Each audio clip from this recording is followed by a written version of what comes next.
우리는 포뮬러 한 시즌의 마지막 부분에 도달하고 있으며 페라리와 메르세데스는 브라질 경기에서 엔진을 교체하기로 결정할 수 있습니다. 왜 그렇죠? 왜냐하면 새로운 엔진으로 맞이하기에 가장 좋은 주말이기 때문입니다. 각 팀은 매 시즌 4개의 엔진을 사용할 수 있으며 시즌 말에는 항상 1개에 도달합니다. 왜냐하면 적은 주행거리를 가진 엔진이 없기 때문입니다. 이 때문에 페라리와 메르세데스는 이 결정을 내릴 수 있습니다. 오늘 비디오에서는 페라리가 다음 경기를 어떻게 준비하고 있는지 살펴보겠습니다. 페라리와 루이스 해밀턴에 대해 의견을 밝힌 마라넬로 출신의 전직 인사의 발언을 살펴봐야 합니다. 세계 선수권 대회 경쟁에 대해서도 이야기해야 합니다. 왜냐하면 스타이너가 노리스, 베르스타펜, 피아스트리에 대해 자신의 견해를 밝혔기 때문입니다. 시작하기 전에 비디오가 마음에 드신다면 좋아요를 눌러주시고 이제 모든 것을 자세히 살펴보겠습니다. 미국에서 연속된 경기 후 페라리는 경쟁력을 되찾았고 제조사 세계 선수권 대회에서 2위를 되찾았습니다. 그러나 씁쓸함을 남기는 결과입니다. 전진에도 불구하고 승리는 1년 넘게 부족합니다. 한편 상위 5위밖에는 놀라움을 선사하는 드라이버들이 있습니다. 우리는 멕시코에서 올리버 베어맨의 성과를 보았습니다. 페라리 엔진으로 추진된 하스와 함께한 견고한 경기로 놀라운 효율성을 보여주었습니다. 하지만 가장 흥미로운 데이터는 무엇일까요? 페라리 파워 유닛을 장착한 5대의 차량이 상위 10위 안에 있었습니다. 마라넬로의 엔진의 신뢰성과 일관성을 강조하는 결과이며 시즌 종반을 앞두고 차이를 만들 수 있습니다. 페라리를 포함한 모든 팀은 이제 승인 가능한 부품 수의 한계에 도달했습니다. 이 시나리오에서는 그리드 페널티를 피하기 위해 엔진 교체의 스마트한 관리가 필수적이었으나 결국 챔피언십이 가까워지면서 보수적인 접근만으로는 충분하지 않을 수 있습니다. 팀은 기술 파트너와 협력하여 엔진 상태를 평가하기 위해 지속적으로 오일과 윤활유를 분석합니다. 이것은 매우 정교한 과정으로 광방출 분광법을 통해 마모 금속을 식별하고 적외선 분광법을 통해 오염, 열화 또는 연료 잔여물을 감지합니다. 간단히 말해 만약 결함에 징후가 있다면 엔진이 말을 하고 팀은 그 소리를 듣습니다. 브라질 GP는 새로운 부품을 승인하고 계산된 페널티를 받아들이기에 이상적인 무대가 될 수 있습니다. 실제로 인터라고스 서킷은 넓은 추월 기회를 제공하며 역사적으로 보면 뒤에서 시작해도 추월하는 것이 불가능하지 않습니다. 2021 해밀턴이 스프린트 레이스에서 뒤에서 시작해 일요일에 승리했던 것을 생각해보면 됩니다. 바로 이 때문에 페라리와 메르세데스는 새로운 파워 유닛을 도입하는 것을 검토하고 있습니다. 레드팀의 경우 해밀턴이 벨기에에서 이미 페널티를 소화했기 때문에 샤를 르클레르에게 선택이 내려질 수 있습니다. 상파올루 주말 직후에는 라스베이거스 그랑프리가 이어질 것입니다. 이곳은 도시형 스피드웨이 스타일로 긴 직선 구간과 매우 높은 평균 속도를 자랑합니다. 거기서는 추가적인 마력이 차이를 만들어낼 수 있습니다. 이 때문에 마라넬로에서는 결정의 분위기가 감돌고 있습니다. 인터라고스를 희생하고 라스베이거스 승리에 모든 것을 걸어 시즌 승리 칸에 0을 지우는 것이 더 나을 수 있습니다. 마찬가지로 메르세데스도 같은 전략을 검토하고 있습니다. 실버 에로우는 2024년 미국 서킷에서 더블을 달성한 후 새로운 엔진과 최대 출력으로 경쟁력을 가질 수 있음을 알고 있습니다. 이 모든 상황에서 레드불과 맥라렌은 주의를 기울이지 않을 수 없습니다. 페라리와 메르세데스가 새로운 엔진과 공격적인 세팅으로 라스베이거스에 도착한다면 타이틀 경쟁은 크게 복잡해질 것입니다. 베르스타펜과 노리스에게는 특히 오류의 여지가 없는 결말에서는 있는 점수가 바위처럼 무겁게 느껴질 수 있습니다. 이 때문에 브라질 그랑프리는 결정적인 선택의 주말로 예고되고 있습니다. 누가 결말에서 파워를 얻기 위해 경기를 희생할 용기를 가질까요? 페라리와 메르세데스는 다음 4경기가 타협의 여지를 남기지 않을 것을 알고 위험을 감수할 준비가 되어 있는 것 같습니다. 그리고 루이스 해밀턴, 샤를 르클레르, 프레데릭 바세르가 페라리를 재건하고 있으며 이를 기초부터 하기를 원하고 있다는 점에 주목하세요. 사실 2026년까지 개선될 3가지 핵심 측면이 있습니다. 첫 주말부터 해밀턴은 팀의 내부 절차를 변경하기 위해 노력해왔습니다. 멕시코 CP 예선 후 그의 발언은 우연이 아니었습니다. 루이스는 완료 중인 적응 과정을 언급했으며 이는 페라리 작업 방식에 대한 그의 영향력이 커지고 있다는 신호입니다. 7회 세계 챔피언은 진실을 피한 적이 없습니다. 이미 시즌 초에 그는 페라리의 한계, 너무 느린 절차, 불명확한 내부 커뮤니케이션, 그리고 파일럿의 피드백과 항상 일치하지 않는 운영 결정들을 강조했습니다. 오스틴과 멕시코에서 강한 성과를 내기 전에 몬자, 바쿠 싱가포르에서 여러 번 반복된 주제입니다. SF-25의 잠재력이 분명했던 주말이었지만 관리 세부 사항 때문에 결과가 나오지 않았습니다. 해밀턴은 절차뿐만 아니라 실행에 대해서도 이야기합니다. 트랙에서의 작업을 실제 성과로 전환하는 능력입니다. 그리고 바로 여기에 바세르와 해밀턴이 원하는 새로운 계획의 목표가 들어옵니다. 실시간으로 오류를 수정할 수 있고 공장과 트랙 간의 연결을 개선할 수 있는 보다 반응적인 구조를 구축하는 것입니다. 메르세데스가 지배 기간 동안 완성했던 접근 방식으로 페라리가 오늘날 이를 복제하려고 합니다. 루이스는 분석, 데이터 및 규율로 이루어진 완벽성의 문화를 가져오며 이것이 브레클리 팀을 수년 동안 전쟁 기계로 만들었습니다.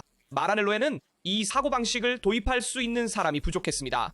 이제 있습니다. 해밀턴이 강하게 강조한 측면이 있다면 그것은 타이어 관리입니다.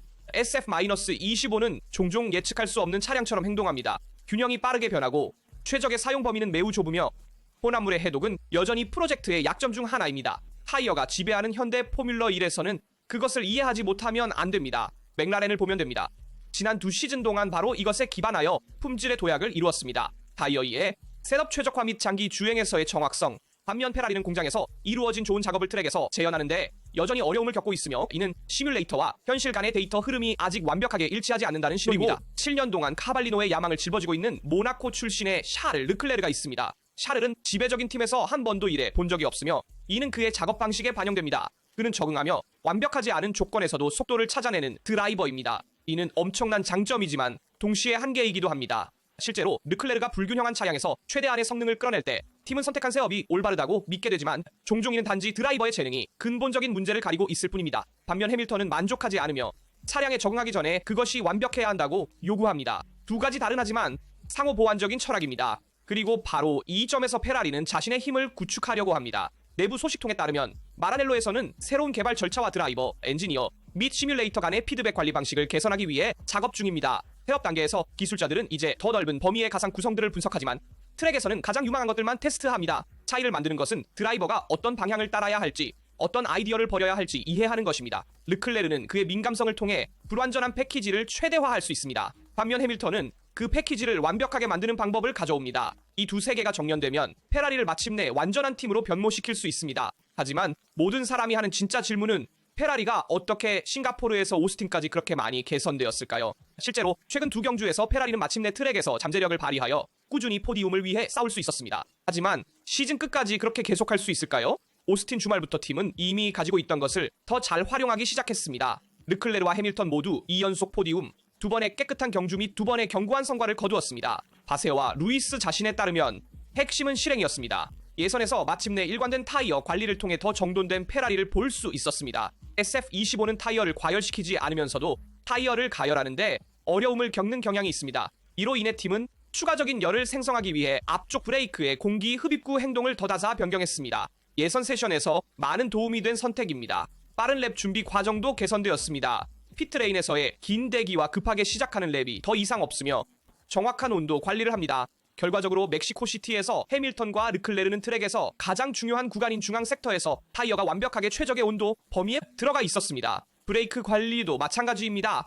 싱가포르에서는 페라리가 극도로 리프트 앤코스트를 강요받았으나 멕시코에서는 접근 방식이 훨씬 더 균형 잡혀 있었으며 직접적인 경쟁자들과 비슷했습니다. 그리고 이에 더해 르클레르의 뛰어난 타이어 관리와 경주 리듬이 있습니다. 결론적으로 실행은 정말 개선되었지만 그 자체로는 앞으로의 도약을 설명하기에 충분하지 않습니다. 최근 두 경기의 중요한 요소 중 하나는 거에 눈에 띄지 않았으며 즉 피렐리의 혼합물 선택입니다. 오스틴과 멕시코에서 공급자는 혼합물의 변화를 선택하여 평소보다 훨씬 더 부드러운 타이어를 가져왔습니다. 페라리는 긴 스틴트와 딱딱한 타이어에서 최대 성능을 발휘할 때 고통을 겪지만 과열을 제어해야 할 때는 완전히 편안함을 느낍니다. 우연히 아니게도 바로 이 측면에서 뛰어난 맥라렌도 멕시코에서 승리하고 지배했으며 타이어에 대해 더 공격적인 것으로 알려진 메르세데스는 주말 내내 어려움을 겪었습니다. 그리고 종종 과소평가되는 또 다른 요소는 지상고입니다. 올해 페라리는 플랭크의 열화로 인해 크게 고통받았으며 특정 높이 이하로 내려갈 때 너무 자주 아스팔트를 닿는 차량 바닥입니다. 하지만 오스틴과 멕시코에서는 상황이 유리하게 작용했습니다. 멕시코에서 해밀턴은 마침내 르클레르에 더 가까워졌으며 예선에서 0.1 미만의 차이로 더 안정적이고 덜 극단적이며 더 예측 가능한 세업을 가진 SFF25의 신호입니다. 이제 브라질 그랑프리 차례이며 여기서 조건이 다시 변화합니다. 인터라고스는 울퉁불퉁한 트랙이지만 오스틴만큼은 아닙니다. 중속 커브에서는 하중이 필요하지만 차량을 너무 낮출 수는 없습니다. 실질적으로 최근 두 경기에서 페라리를 도왔던 극단적인 변수 없이 좀 더 평범한 도전이 될 것입니다. 하지만 여러 해 동안 페라리와 함께 일한 마라넬로의 전 직원의 말을 들어보겠습니다. 그는 해밀턴의 상황에 대해 의견을 밝혔습니다. 전 테스트 드라이버이자 세 번째 드라이버인 에스테반 구티에레즈는 복잡하지만 결코 실패하지 않은 첫 시즌 후에 7번 세계 챔피언의 방어에 나섰습니다. 페라리는 잘 조직된 혼돈입니다. 멕시코인이 말했습니다. 패덕 내부에서 많은 사람들이 생각하지만 거의 말하지 않는 것을 완벽하게 요약하는 문구입니다. 순수한 결과를 보면 해밀턴의 2025년은 빛나지 않습니다. 그러나 가까이서 관찰하는 사람들은 분명한 진화를 주목합니다. 여름 휴식 후 루이스는 SF25에서 마침내 신뢰를 찾았으며 그 한계를 이해하고 잠재력을 활용하는 법을 배웠다고 여러 번 강조했습니다.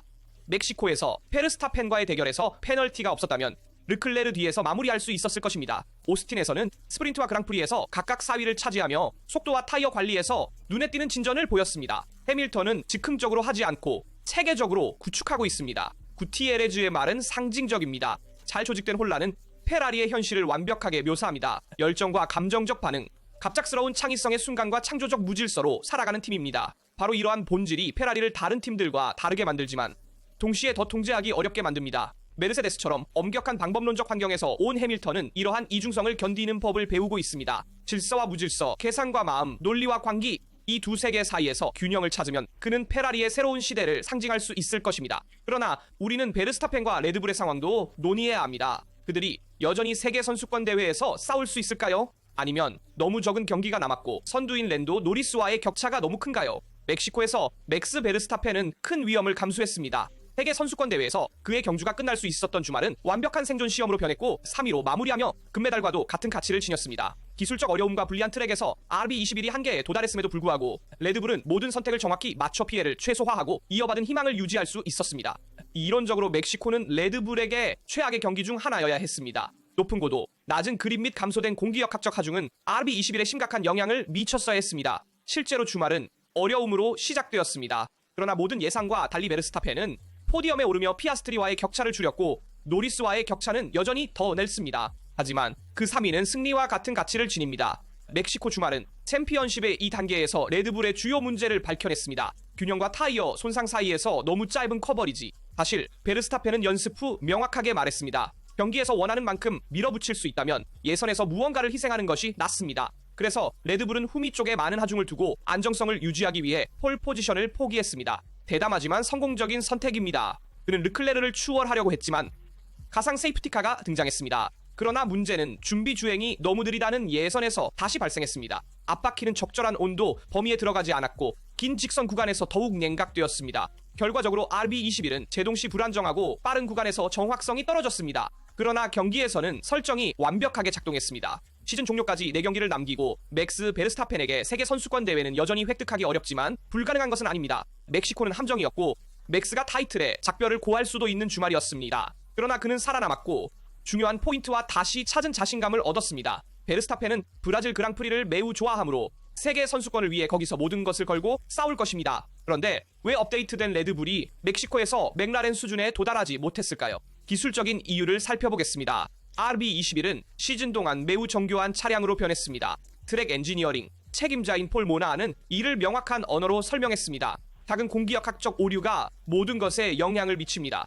이렇게 복잡한 상황에서는 외견상 작은 변화도 차량을 지나는 공기 흐름의 전체적인 조화를 변화시킬 수 있습니다. 팀의 목표는 패키지의 전체적인 일관성을 해치지 않으면서 국부적인 하중을 증가시키는 것이었습니다.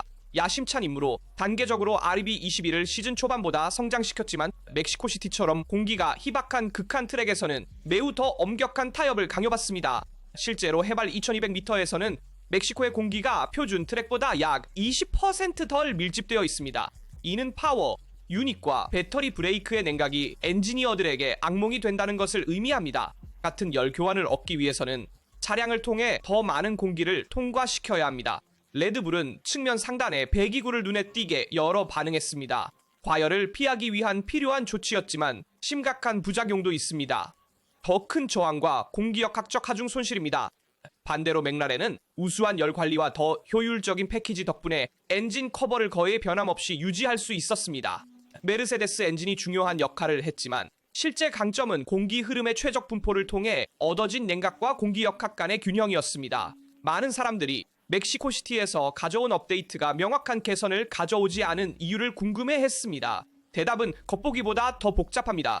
모나한이 설명했듯이 베르스타펜이 사용한 바닥은 완전히 새로운 것이 아니라 이전 부품의 변형 버전으로 목표 변화가 가능하도록 모두화되었습니다. 주요 수정은 여치잉, 바닥의 공격 가장자리에 관련된 것으로 하류 흐름을 불안정하게 하지 않으면서 더 많은 하중을 생성하도록 재설계되었습니다. 또한 공기 유입량을 더 잘 관리하고 상단 배기구로의 열 분산을 개선하기 위해 측면의 공기 입구가 재설계되었습니다. 마지막으로 전기 시스템의 성능을 향상시키고 디스크의 과열을 줄이기 위해 앞브레이크의 공기 흡입구가 수정되었습니다. 정확하고 일관된 작업이지만 멕시코에서는 극한 조건이 부과하는 제한을 상쇄할 수 없었습니다. 공기역학적 철학에서 더 중립적인 맥라렌은 단순히 희생할 것이 적었습니다. 오늘날 레드불과 맥라렌의 차이점은 마력이나 하중이 아니라 프로젝트의 유연성에 있습니다. RB21은 매우 최적화된 차량으로 매우 정확한 매개 변수의 창을 최대한 활용하기 위해 설계되었습니다. 반면 MCL39는 더 잘 적응하며 추운 트랙이나 더운 트랙, 낮거나 높은 고도에서 균형을 잃지 않고 작동할 수 있습니다. 이는 천재적인 발상에서 비롯된 것이 아니라 지속적인 성장의 2시즌 동안 성숙해진 일관된 선택의 총합에서 나온 이점입니다. 그리고 멕시코에서 그 일관성이 차이를 만들었습니다. 모나한이 이를 확인했습니다.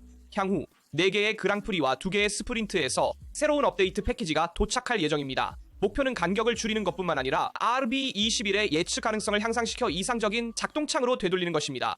맥라렌은 여전히 기술적 기준을 유지하지만 레드불은 여전히 대응할 자원, 경험, 그리고 재능을 가지고 있습니다. 하지만 우리는 꽌타르 스타이너가 세계 상황에 대해 한 발언을 들어야 합니다. 그는 파파야 규칙이 베르스타펜에게 최고의 동맹이라고 말했습니다. 그리고 저도 그와 동의합니다. 랜도 노리스는 피아스트리보다 단 1점 차로 앞서고 있으며 여름 이후 희망이 없던 맥스 베르스타펜은 단 36점 차로 강력하게 복귀했습니다. 하지만 꽌타르 스타이너 전 하스 팀장에 따르면 네덜란드 챔피언의 진정한 동맹은 레드불이 아니라 워킹에 있다고 합니다. 베르스타펜의 최고의 동맹은 맥라렌 자체라고 스테이너가 말했습니다.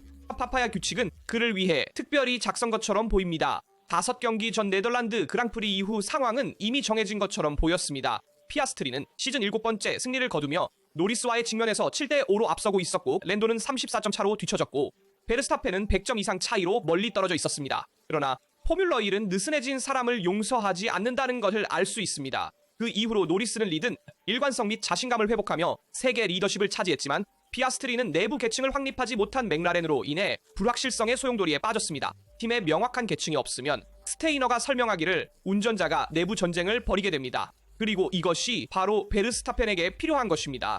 그들이 갈라지는 동안 그는 모든 기회를 포착합니다. 하스의 전 보스는 정말 핵심을 찌르는 표현을 사용했습니다.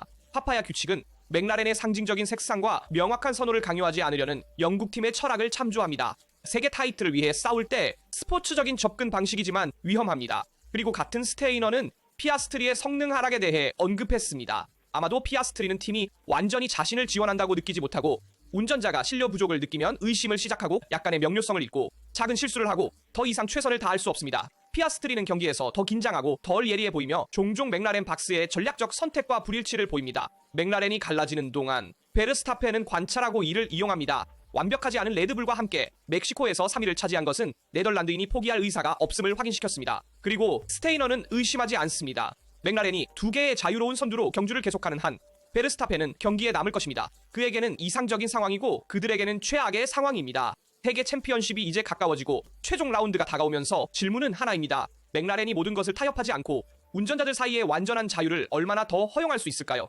다른 역사적인 순간들과의 유사점이 분명합니다. 2016년 해밀턴 로즈버그의 싸움부터 2010년 베텔 웨버의 싸움까지 내부 결투는 종종 3번째 임무를 선호하며 워킹이 파파야 규칙 철학을 계속한다면 베르스타펜의 최고의 동맹은 전략도 운도 아닌 맥라렌 자체일 것입니다. 현재 페라리의 상황, 브라질에서의 엔진 교체, 마라넬로의 전직 발언 및 베르스타펜, 노리스, 피아스트리 간의 세계 챔피언십 싸움에 대한 여러분의 의견을 댓글로 알려주세요.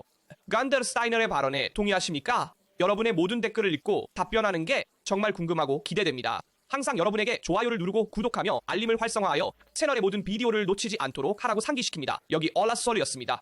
다음 영상에서 만나요.